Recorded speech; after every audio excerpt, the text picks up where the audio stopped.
среда. Време е за второто полуфинале на Европското првенство во Германија. За мене, финале пред финале, игра Холандија. Холандија, Англија. Двете селекции ќе се борат за пласман во големото финале. И можеби до некаде ова полуфинале е очекувано, без разлика што Англија не одигра ништо до сега. Реално англичаните не ни заслужија да играат во полуфинале. Мака беа едни од најголемите фаворити пред почетокот на првенството и како одминуваше шампионатот, паѓаа. Играта катастрофа.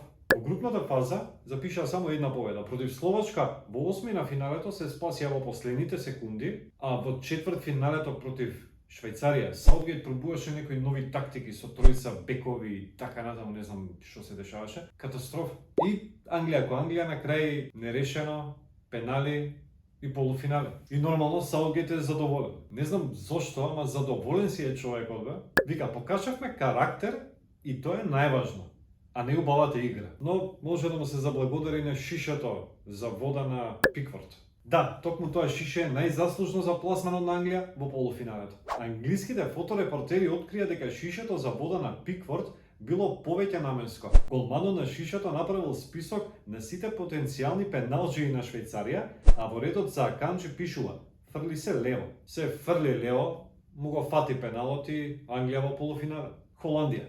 На линијата, иако со милион проблеми пристигнаа во Германија, ги надминаа сите очекувања. Куман не можеше да смета на Де Јонг и Коб Мајнерс и баш поради тоа ретко која бројуваше Холандија во редот на фаворити за финалето. Да не правиме муавет за трофеј. Но игра допадливо и освен на надпреварот со Австрија кој што го загубија, на сите останати надпревари беа одлични. Против Романија во осми на финалето блеска, а против Турција одиграа стварно добар надпревар. Губеа, па со пресврт победија.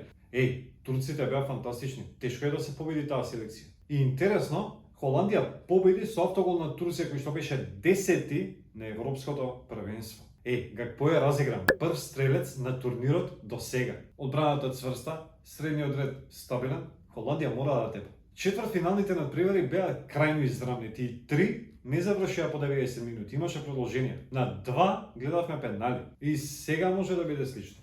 А овој дуел ќе биде крајно изравнет и стварно е тешко да се предвиди. Мада, може да има продолженија, ама сепак јас би типувал, не е навијачки, реално е, 2-1 за Холандија.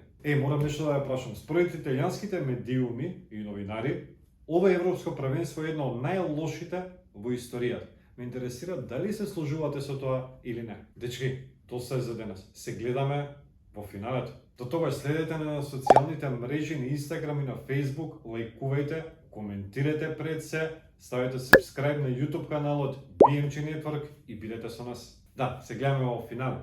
Чао!